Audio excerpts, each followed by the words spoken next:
Welcome to the channel friends. मैं हूं दिव्यांग और आज के इस वीडियो में हम बॉडी लैंग्वेज से रिलेटेड कुछ इंटरेस्टिंग बातें करेंगे। कितना अच्छा हो दोस्तों, जब भी आप किसी से मिलने जा रहे हैं तो अगर आप उसे सही तरीके से असेस कर सकें, उस इंसान के पर्सनालिटी को सही तरीके से पहली बार में, पहले ही कुछ मिनट्स में आप उसे जज कर सकें कि वो इंसान कैसा है और आपका हमेशा एस्टिमेट करेक्ट निकले, 100% करेक्ट निकले। यस फ्रेंड्स, तो ये किया जा सकता है, जिसे कहते हैं इंसान की परख या बॉडी लैंग्वेज को समझना। इंसान की परख थोड़ा बड़ा टर्म है जिसमें बॉडी लैंग्वेज एक पार्ट होता है। जब भी आप किसी इंसान से मिलने जा रहे हैं तो आपको पता होना चाहिए कि सामने बहुत सारी इन्फॉर्मेशन है जो वो इंसान सबकॉन्शियसली ट्रांसमिट कर रहा है। द ओनली नीड इज़ कि आप उसे रिसीव करें और उस इंसान की जो वो इन्फॉर्मेशन है उसे प्रोसेस करके अपने फ़ायदे के लिए समझ सकें कि वो इंसान कैसा है। तो जो भी इंफॉर्मेशन होती है एक इंसान जो लेके आता है साथ में, सबकॉन्शियसली या कॉन्शियसली, उसका 55% दोस्तों बॉडी लैंग्वेज होती है। बॉडी लैंग्वेज एक बहुत बड़ा इंपॉर्टेंट रोल प्ले करती है किसी इंसान को रीड कर पाने में, जिसमें सबसे पहला पॉइंट है आई कांटेक्ट। अगर इंसान आपसे आई कांटेक्ट बना के रख रहा है तो ये कॉन्फिडेंस की बहुत बड़ी निशानी होती है। साथ ही साथ अगर वो ब्लिंक कर रहा है रेगुलरली या नॉट सो फ्रीक्वेंटली, एक नॉर्मल रेट पे, तो ये एक बहुत अच्छा एक सिग्नल होता है, जिसका मतलब है कि सब कुछ नॉर्मल है और इंसान सामने वाला कॉन्फिडेंट है। अगर वो आपको कॉन्स्टेंटली देख रहा है तो जैसे हम कह सकते हैं कि कुछ लव वाइब्स या रोमांटिक कोई एलिमेंट है उस आई कांटेक्ट में, जब इंसान ब्लिंक नहीं करता है और कॉन्स्टेंटली आपको देखता रहता है, जो कि हमेशा सही निकलता है एस्टिमेट। अगर ब्लिंक नहीं कर रहा है या ब्लिंक कर रहा है, ये दो चीज़ें सब कैटेगरी है। सबसे पहली चीज़ है आई कांटेक्ट। आई कांटेक्ट बनाना बहुत ज़रूरी है। आई कांटेक्ट बना के अगर कोई आपको कॉन्स्टेंटली देख रहा है तो वो लव वाले साइड में चला जाता है, रोमांटिक एलिमेंट आ जाता है। और अगर वो ब्लिंक कर रहा है, that means confident and everything is normal. Second is tone of the person. अब जैसे आप ये वीडियो देख रहे हैं, मेरी भी एक टोन है। हर इंसान की जो टोन होती है, वॉइस हो सकती है हाई फ्रीक्वेंसी, लो फ्रीक्वेंसी, लेकिन जो टोन है वो काफ़ी कुछ कहती है। कॉन्फिडेंस, डिप्रेशन, नर्वसनेस, पैनिक या इम्पेशेंस, इंसान के मन में क्या चल रहा है उसकी टोन काफ़ी कुछ बता सकती है। टोन रूड है, सॉफ्ट है, तो इंसान के पर्सनालिटी का भी पता लगता है कि इंसान डोमिनेटिंग नेचर का है या सबमिसिव है, काफ़ी इजीली मान जाता है, भोला है। ये चीज़ें टोन से पता लगती हैं। नेक्स्ट पॉइंट इज़ दोस्तों सिर हिलाना, फ्रीक्वेंट नॉडिंग। अगर इंसान फ्रीक्वेंटली नॉडिंग कर रहा है तो इसका मतलब ये एक पॉजिटिव साइन है, इंसान आपकी कही बात को समझ पा रहा है, रिसीव कर रहा है और एक्नॉलेज कर रहा है। बट अगर बहुत फास्ट अगर वो सिर को नॉड कर रहा है, सिर हिला रहा है, इसका मतलब हो सकता है कि ये एक इम्पेशेंस की निशानी है या डिप्रेशन भी हो सकता है, कि उसे किसी भी तरह का एक माइनर काइंड ऑफ डिप्रेशन हो सकता है। अगला है दोस्तों रबिंग द चिन। हम जब भी कुछ सोचते हैं तो सबकॉन्शियसली काफ़ी लोगों का हाथ जो है अपने चिन की तरफ चला जाता है और फिर वो सोच में पड़ जाते हैं।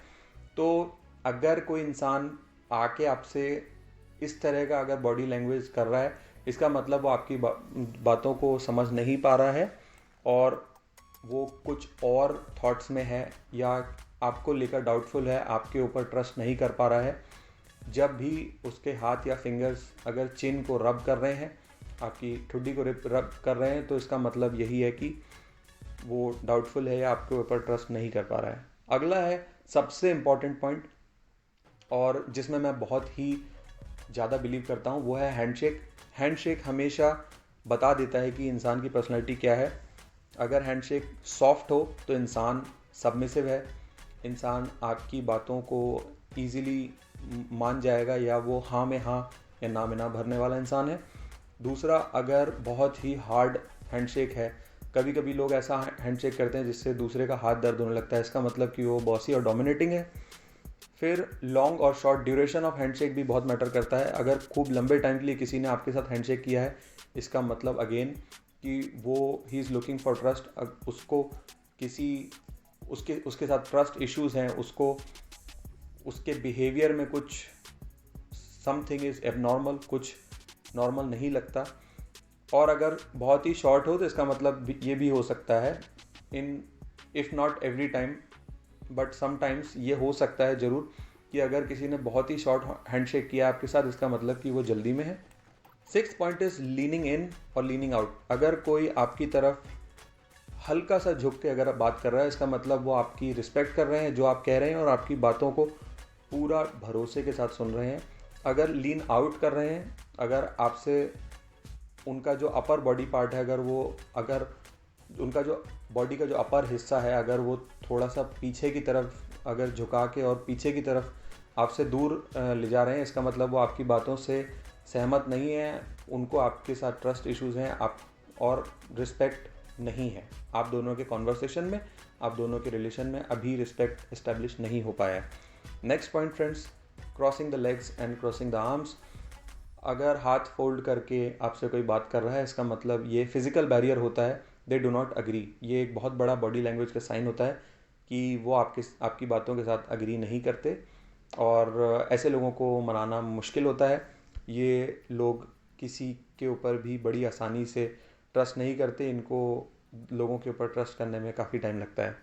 नेक्स्ट पॉइंट इस दोस्तों शूज़। हमें शूज़ को हम काफ़ी निगलेक्ट करते हैं क्योंकि हमें लगता है कि शूज़ कोई नोटिस नहीं करता, बट बॉडी लैंग्वेज का सबसे बड़ा पार्ट अगर मटीरियलिस्टिक कोई चीज़ है, अपार्ट फ्रॉम हमारे बॉडी सिग्नल्स, जो हमारे बॉडी जेस्चर्स होते हैं, वो अगर मटीरियलिस्टिक कोई चीज़ या फिज़िकल चीज़ पे चले जाएं तो शूज़ होते हैं।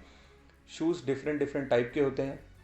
अगर आप बूट्स कोई पहनता है तो वो इंसान काफ़ी हद तक डोमिनेटिंग या बॉसी हो सकता है।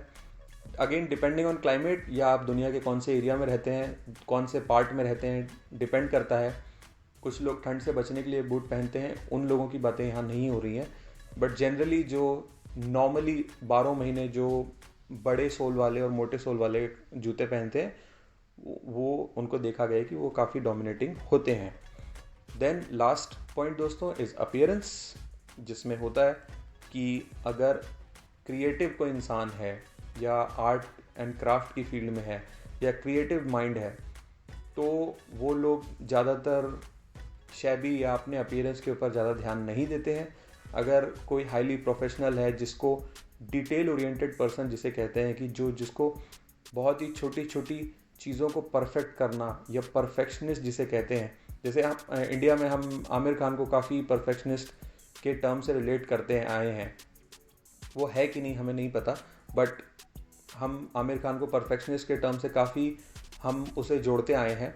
तो जो परफेक्शनिस्ट टाइप के लोग होते हैं, जिनको डिटेल छोटी छोटी चीज़ों की इन्फॉर्मेशन का ध्यान रखना, उसे परफेक्ट करने की आदत होती है, वो लोग हमेशा फैशन के साथ, ट्रेंड के साथ हमेशा जुड़े रहना पसंद करते हैं और हमेशा स्टाइलिश दिखना पसंद करते हैं। और जैसे कि हमने डिस्कस किया कि क्रिएटिव लोग उतना अपने अपीयरेंस, अपने हेयर स्टाइल, क्लोथिंग, अपने शूज़ के ऊपर ध्यान नहीं देते, वो थोड़े से अनऑर्गेनाइज होते हैं। और तीसरे होते हैं लेज़ी कैटेगरी के लोग, जो कि मतलब नहाना भी पसंद नहीं करते, या जिनके पास से अलग तरह की स्मेल आती है, तो वो चीज़ भी उनके पर्सनैलिटी ट्रेट के बारे में बता सकती है। उनका अपीयरेंस उनके पास की जो स्मेल है वो भी बता सकती है कि वो उनका ब्रेन क्रिएटिव है कि प्रोफेशनल है, डिटेल ओरिएंटेड है कि लेज़ी है। तो यही था फ्रेंड्स, 8 से 9 मिनट की हमारी वीडियोस होती हैं। अगर आपको वीडियो अच्छी लगे तो चैनल को सब्सक्राइब कीजिए। नेगेटिव पॉजिटिव जैसा भी लगे कमेंट करके ज़रूर बताइए। Thank you friends.